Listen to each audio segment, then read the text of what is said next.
It may technically not even be summer yet, but if you were thinking about a Disney World trip in the fall, it's actually time to start paying attention now because Disney's version of fall starts very early, like we're talking August. So even though we will be sweating in the heat and humidity, there still will be Halloween decorations and Mickey pumpkins and Halloween parties. And because we're getting close to that halfway to Halloween mark, I wanted to bring back my friend Melissa, who I lovingly call the Halloween Queen, because there's nobody I trust more than her when it comes to Mickey's Not So Scary Halloween Party and all of the details that come with it. Because yes, fall at Disney World can be magical, but it can also be really hot, really rainy, sometimes a little bit crowded, and honestly a little confusing if you don't understand how these party nights affect Magic Kingdom. So today we're talking all about what people actually need to know before they book a fall Disney World trip. Whether it's the Halloween party being worth it or not, what happens if it rains during the party, why Magic Kingdom is going to be closing early from August all the way into the end of the year, and how to think through things like park hopping and hurricanes and other things like that. Without further ado, let's welcome Melissa back to the podcast. Hello, and welcome to the Laid Back Magic Way podcast. I'm your host, Dana Stanley, creator of Laid Back Magic. As a mom of 3, I know how tough it can be to find time to plan a Disney World trip that doesn't leave you feeling stressed or overwhelmed. That's why I'm here, to help moms like you create Disney vacations that feel even better than they look on paper.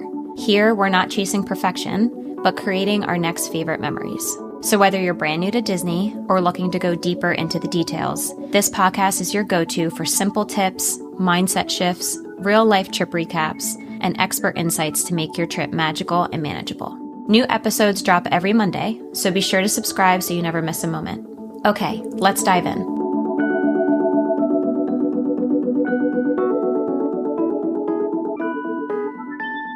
Welcome back, Melissa, to the Laid Back Magic Way podcast. You're becoming a recurring theme on the podcast, but I had to have you on because we were chatting about the timing of Halloween this year and how it falls in Disney World. And you said we are quickly approaching the halfway to Halloween mark. So I thought it would be cool to not necessarily talk about Halloween, which I have dubbed you the Halloween Queen. And I know that you have all of the information in your brain when it comes to especially Magic Kingdom's Not So Scary Halloween Party, but more so just fall in general, because even though it's only April, it is quickly approaching, and Disney World's fall/Halloween is almost end of summer. It's really August through October, which if you're planning on going now, like that's when you're thinking about it, talking about it is right now. So I think that when people picture fall, or sometimes people are like, oh my gosh, can we just enjoy summer? Like, I don't want to think about fall yet, which I totally I am 100% in that boat. But we all know that Disney World planning, you have to be thinking about these things well in advance. And people kind of picture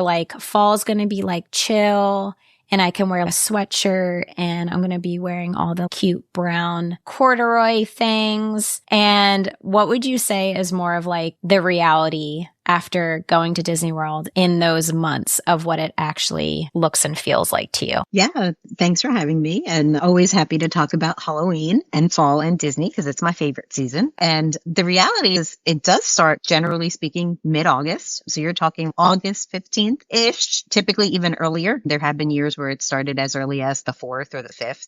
But last year it started, I believe the first party was the 15th. So I'm expecting the first party to be the 14th. When it starts in the middle of summer, it's hot. And the reality is it's still hot in September and it's still hot in October. You might get some cool evenings, but generally speaking, most of the fall spooky season, Halloween season, it's pretty hot. Hot and humid too. Humid too. Yeah. I mean, I joke that we tend to go in the summer. We go in July. We've gone in August. I personally loved August, of course, for Halloween, but August is way more humid than July. And then September is even more humid. It builds. Yeah, August. I remember one trip because our anniversary is in August and we went a few years ago. And I remember taking a shower in the middle of the day and walking to Epcot and my hair just never dried. I was like, oh, this is perfect. I'll just air dry it because it's going to, it's going to get frizzy. No, it just stayed damp. And that was just, it wasn't horrible. Like July and August are definitely the hottest. I think if you look at like the average temperatures.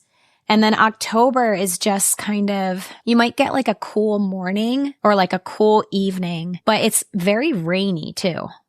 And that's something to keep in mind is that, and what I want everyone to keep in mind is the Halloween season overlaps like perfectly with the rainy hurricane season.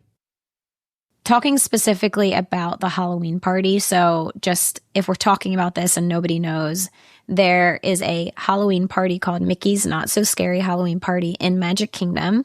And you just said the first party you think is going to be on the 14th. Is that August 14th? Something around there. Your guess. Yeah, it should be the 14th. And runs all the way. We'll know soon. Right. When do tickets usually come out? Like May? They typically do halfway to Halloween, which we were talking about, which is technically April. But last year, and I believe the year before, it was like early to mid-May that the tickets went on sale. They actually did halfway to Halloween, post May the 4th and all of that. It just seemed like they had a lot of content, meaning Disney had a lot of stuff to review. Mm-hmm. So last year, I don't remember the exact date, but I want to say around like 13th is when they came out. Okay, that's good to know.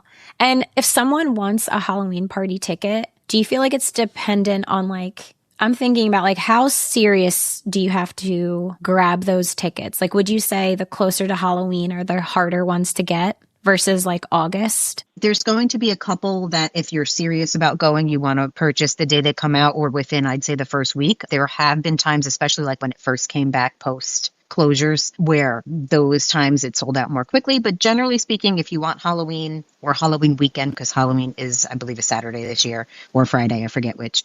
The first and second party, like the first couple of parties will sell out. Mm-hmm. And then the closer to Halloween, particularly Halloween and the night before, will sell out as well.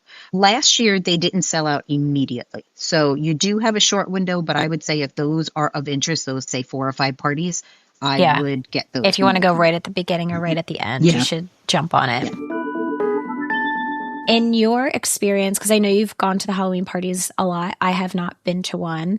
And one of the things not that I worry about, but one of the things that I kind of talk myself out of it is because it's raining a lot, there is a pretty good chance it's going to rain sometime during your party. So in your experience, because I think you've had like 2 like quote rainy parties, can you talk about what actually happens if if you don't get to see fireworks or you don't get to see the parade if there's bad weather? Yeah, so I've had 2. One was with Mickey's Not So Scary Halloween Party, and then I did have a rainy experience with the Christmas party. So I'll talk briefly about both of those. It is rainy season, like you mentioned. The probability is very high. Unless it's dangerous, they're really not going to cancel the party. Things like fireworks, parade, those things can shift. We actually had a lot of fun when it rained for Mickey's Not So Scary Halloween Party.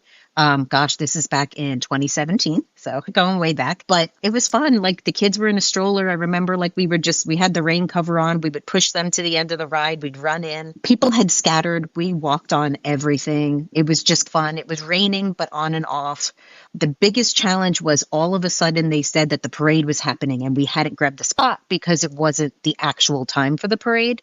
So we were further back. So those are the things you have to be mindful of. We were able to still trick or treat at most places unless the rides were outside, outdoor rides like Mine Train or things like that.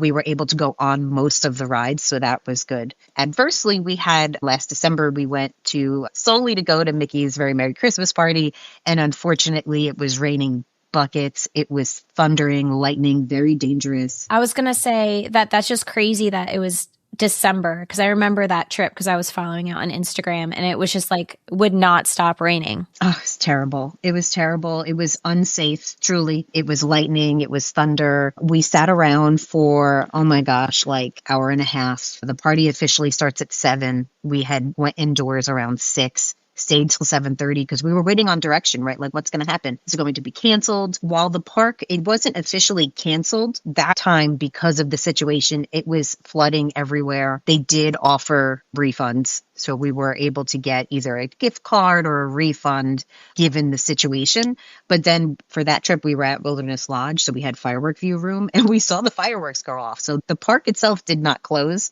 And my understanding was people who showed up later for the party, they did get to experience some things, but there was no parade. There was only fireworks. Stage show, you could get cookies and hot cocoa in that regard because it was a Christmas party. So similarly, if it was a Halloween party, there would likely be no parade, likely be fewer character meets, no hocus pocus show, possibly a limited fireworks just because my understanding is they have to shoot them off. They can't keep the fireworks like in the barrels or whatever. Yeah. So you'll have limited options if it's a really bad storm. And I know, I mean, they can't give refunds for just rain because they would never be making any money and everyone would be getting a refund because the odds are so high. We were there once for 4th of July fireworks and it was pouring buckets and we were all just huddled in Tomorrowland. It was absolutely miserable. I wanted to leave. Colton didn't want to leave. And finally, because it was lightning and everything. So like they couldn't set them off. Eventually, I convinced Colton, like, we're just going to book it to the bus. Like, this is just miserable. And when we were on the bus, we saw fireworks. And I will never, ever live that down. He still brings it up. And we only had one kid at the time. So this is probably like a decade ago. All that to say, Disney will wait it out. Like, they will wait as long as they possibly can. And then, because there's also a second parade too. So I know a lot of my friends, they went to a Halloween party and this first parade got canceled, or maybe it was like a shortened version of the parade, but then the second one was full. So it does pay to be very patient in those scenarios, expect the worst, and that, you know, even if you have little kids, just try to have it in your head that it is going to be a long night. Like I wouldn't necessarily, if I were going, I would picture it of like, we might have to watch the second parade or we might not see fireworks. It's just going to be a late night. And then hopefully that doesn't happen and you get lucky and it doesn't rain at all. And that's another thing to think about, just fall in general. And we're going to touch on this a little bit more, but that fall season does fall so heavily with the hurricanes, and just thinking about not just delays with the party, but like your flights being delayed or potentially the parks closing, which is what happened to us 2 Octobers ago. And we ended up being in Disney like 10 days or something, which sounds amazing, but it wasn't. When you're not expecting to there, it was like, I am so ready to go home. I have seen everything I could possibly see at the boardwalk from that trip. But it is just something to just mentally prepare for, because people don't really think about that season. I think they picture maybe more of like, I don't know, at least for me, I always pictured hurricanes not during those months. I don't know why, but that is technically the hurricane season. I think I always pictured it like later. I don't know. So that's just something to keep in mind.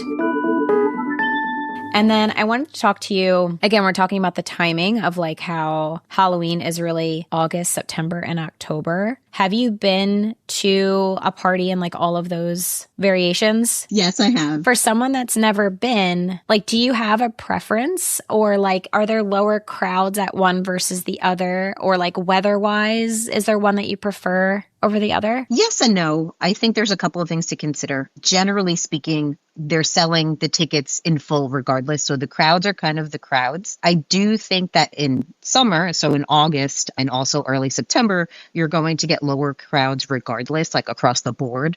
So you might have, especially getting into the park. So with your ticketed entry, you could get in at 4. So that 4 to 6:30 time frame where you can still have regular crowd levels. Like the regular, like, park, non-party goers, you still have those guests there. So in those months, I think that time frame is a bit more easy to manage. Whereas in October, especially because you'll get 2 weeks of fall break for a lot of the southern states, so those crowds will be higher. So the party itself, I think you're going to see similar crowds regardless. It's more of those other time frames where or those crossover time frames where the crowds will adjust a bit. So for August and September, I think those are more ideal if you look at crowd levels. But if you're looking at weather, when we've gone 2 or 3 times now in August, we've not done costumes. We stick to themed t-shirts and shorts. We did do costumes in October, which was a little bit more manageable, but it still was really warm. It did get cooler as the night went on. So I would say from a weather perspective, October is more ideal versus August for sure, and even into September. But even we went late September one trip and it was still very humid.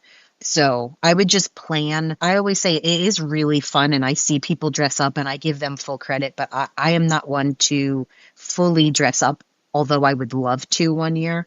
One year I'll get to Oogie Boogie and I'll dress up. That's my plan, which is in Disneyland. Oh, that's a good idea. Yeah, the weather's so much easier. Exactly. So it's kind of like a more general answer, I guess, because you're either choosing lower crowds and more humidity or potentially cooler nights. But you're still going to have humidity in October. And there could be a hurricane. I had a hurricane in October too. So yeah, I don't know what it was. I don't know if I'll go back in October. I guess it was early. Yeah. So if we're touching on like my favorite time of year in quote fall, it's definitely that like first week of October or the last week of October, which makes sense because you were saying that the fall break is like kind of sandwiched in the middle.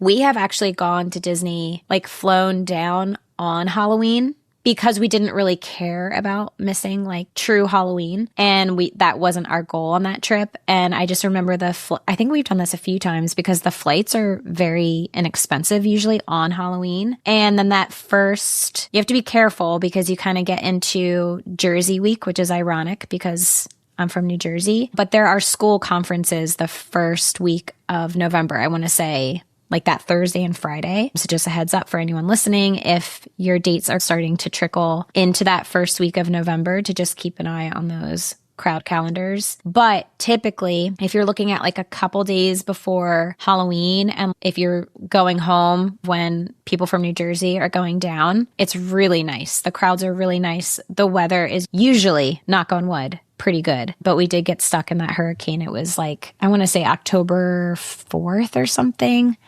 And you can never prepare for that, unfortunately. I wish we had a crystal ball when it came to the weather. But when it comes to the party, obviously, I know that you're a fan. What do you like for people that aren't familiar with it or have never been? Like, what do you like about it? What makes you keep going back and that you think is worth it? Besides that, I know that you just really like Halloween. I do like Halloween, so there's that. But I will say, even my family, it's always funny, people always are like, oh, you must love horror movies. I'm like, I don't. I love the vibe. I love the fun Halloween, right? So for me, the parade, it's hands down the best parade in Disney. The Boo-To-You parade is just so much fun. It's just unlike anything else. I'm also a huge fan of the Haunted Mansion, and there's Haunted Mansion featured in the parade. They'll have Madame Leota, they'll have the bride, Constance, they'll have the Gravedigger. So there's a lot of fun stuff happening. They also have a Hocus Pocus show, which is super fun.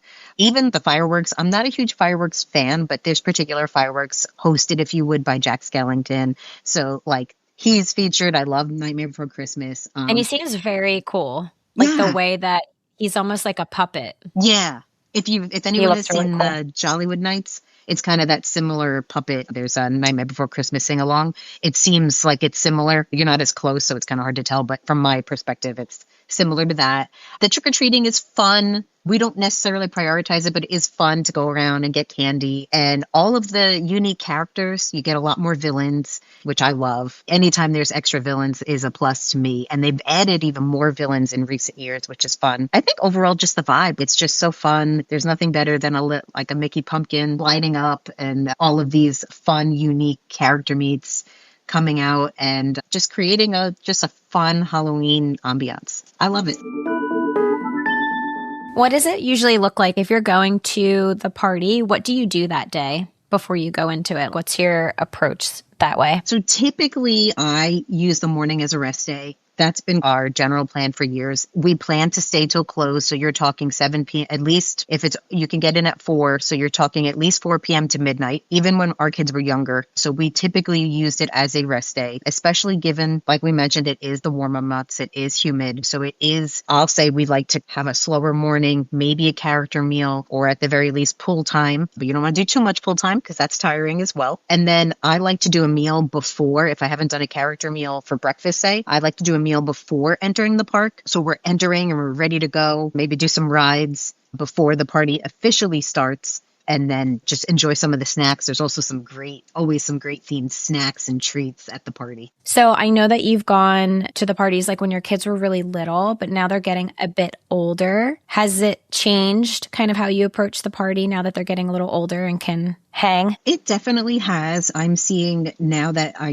was talking about always having a rest day. One of the last parties we went to, we tried going to the park beforehand so that we weren't dealing with the mad rush of everyone getting in. And it worked out really well for us. We were able to get tons of rides done with Lightning Lane Pass before the party even started. Do you remember what time you got there? Did you get there at 4 or even a little bit before that? No, before. So we had a ticket for the day, took advantage of some of those lower crowds. I want to say we got there sometime between 12 and 1. We certainly didn't spend the whole day, although I have worked with clients and had friends that went in the morning, took a nice chunk of a break and then went.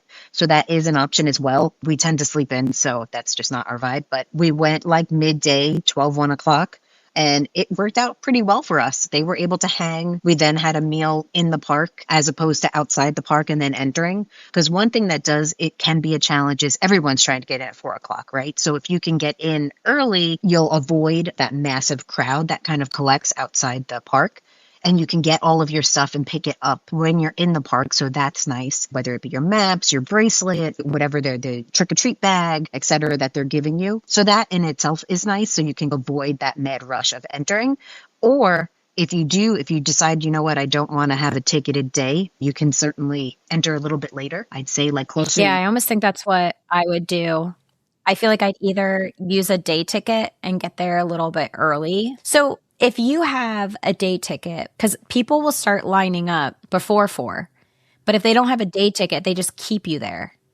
But if you got there at like 3 and had a day ticket, you can just get right in. So that's just something to keep in mind. Not necessarily saying that you should. I'm just saying because sometimes if you're there 5 days, the cost of just getting a 6th day maybe isn't that much more. And then also, so this is just something to keep in mind for anyone listening. If you're thinking, we're not doing the Halloween party and I don't care about Halloween, so this doesn't apply to me. It does.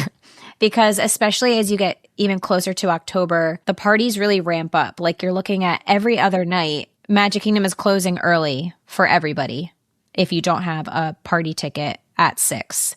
And the park ticket is going to cost just as much as if it was open until 10 p.m. And they will nicely kick you out. I hate to say kick you out, but you're going to need a wristband to get on any rides. You're going to need a wristband to get any treats. Like they're looking. I use this to my advantage. So if you look at wait time data, and this is just my experiences because I always use the Halloween parties and the Christmas parties to visit Magic Kingdom on the day that it's closing early because the waits are like 30 to 40% less. There are like certain days of the week, like a Sunday is really nice, I've noticed. I think Sunday is just like a good day in Magic Kingdom anyway, because most people are holding out until Monday. But if most people see that it's closing at 6 and it totally makes sense, why would you want to spend just as much if you could have to leave at 6 versus 10? They think they're getting 4 extra hours.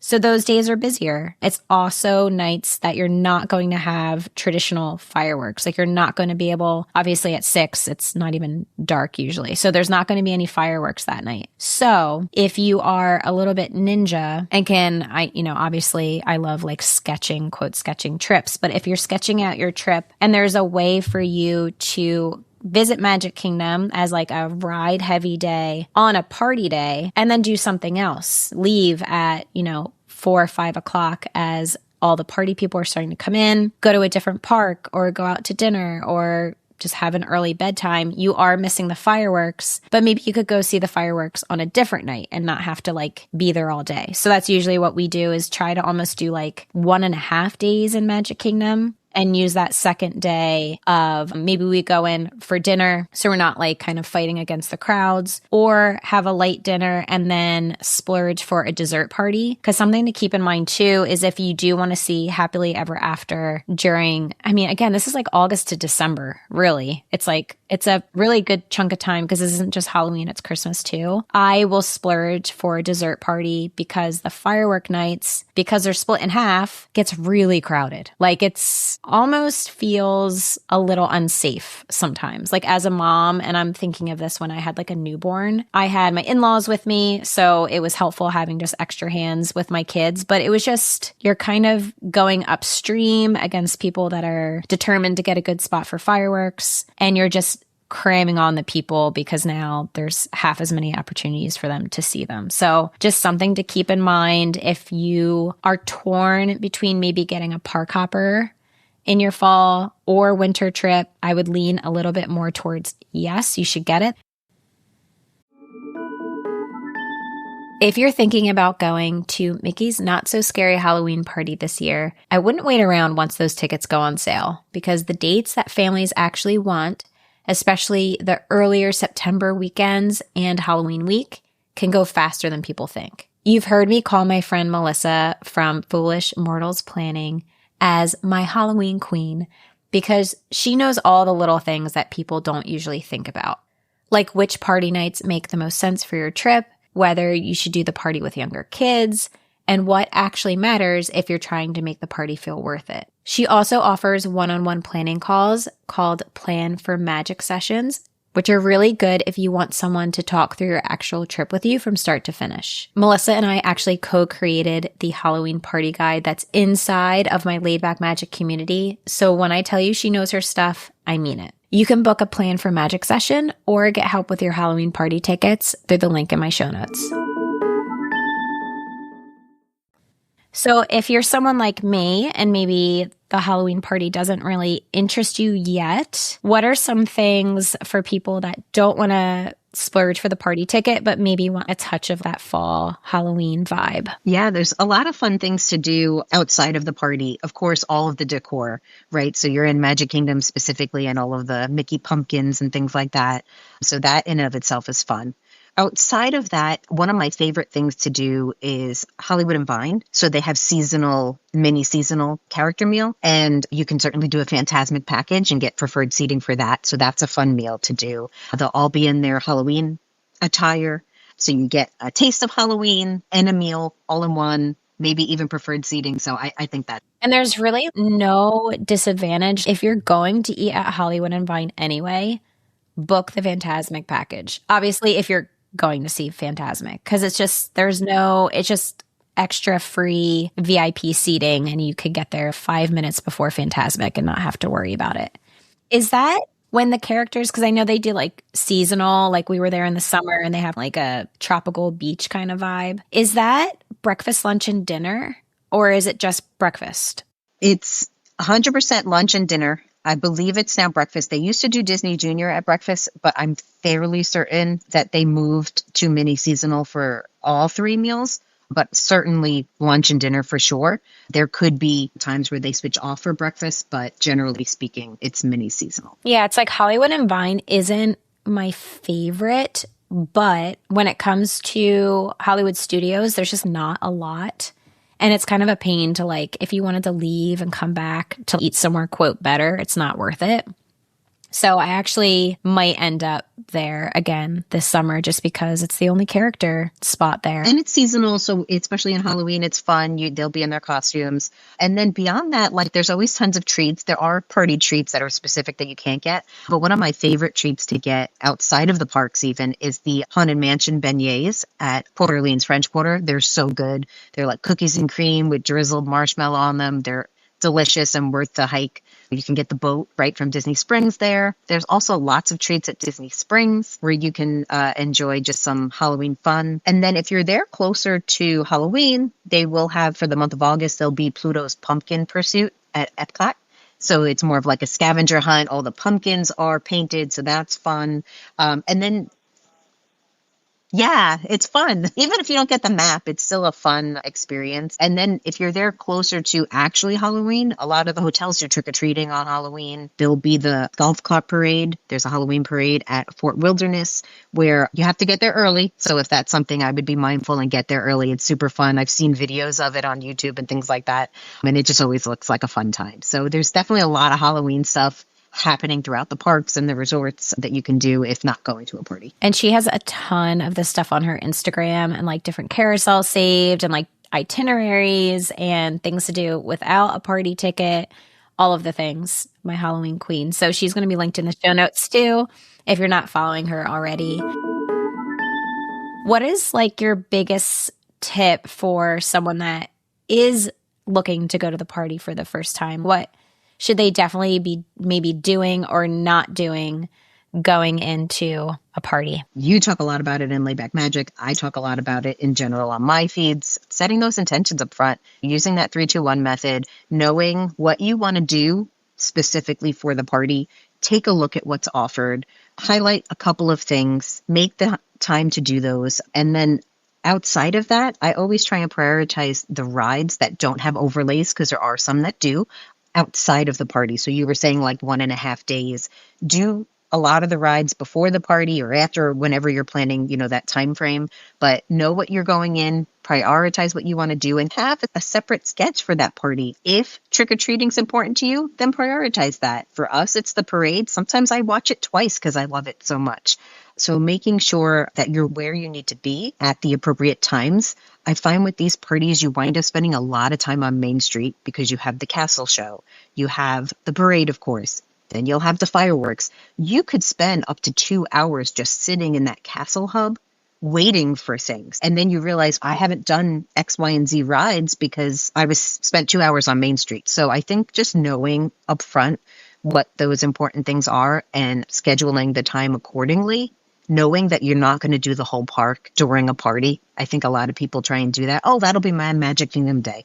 I highly recommend a second Magic Kingdom day just because there's so much outside of the party to do. Yeah, it's like a park day, but super condensed with twice as many things. So you have less time because you have the snacks, or trick-or-treating and snacks, characters, the ride overlays, then the parade, then the fireworks. It is literally impossible to do all of it. And then if you have little kids in tow, just forget it. And I know we worked together on a guide inside Laid Back Magic for specifically the party. And like the first 2 pages are essentially just reminding everyone that you have to pick what you want to focus on before going into like the nitty gritty of where to watch things and like the timeline of when things are going to be and stuff like that. So it's always the more that you can curate a party, I know the happier they're going to be for sure.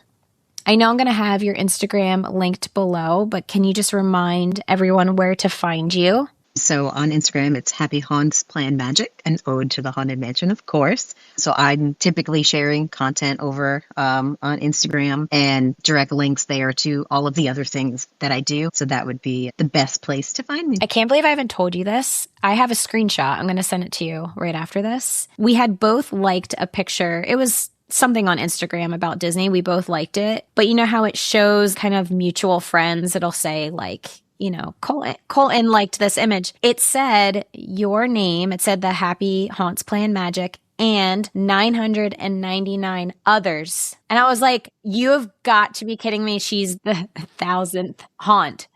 It was so perfect. I can't believe I haven't thought of that until now. Amazing. I love that. Thank you again for coming on the podcast. Thanks for having me. Thank you so much for joining me on this episode of the Laid Back Magic Way podcast. If you enjoyed today's episode and it was helpful for you, it would mean the world to me if you'd write a quick review. Your reviews help more moms like you find the show, and I read every single one of them. Seriously, thank you in advance. You can find me on Instagram at Somewhere Worthwhile, and I'd love to hear from you there. DM me if you have any questions about this episode or what you'd like to see in future ones. Until then, keep planning for your next favorite memory, and I'll see you next time.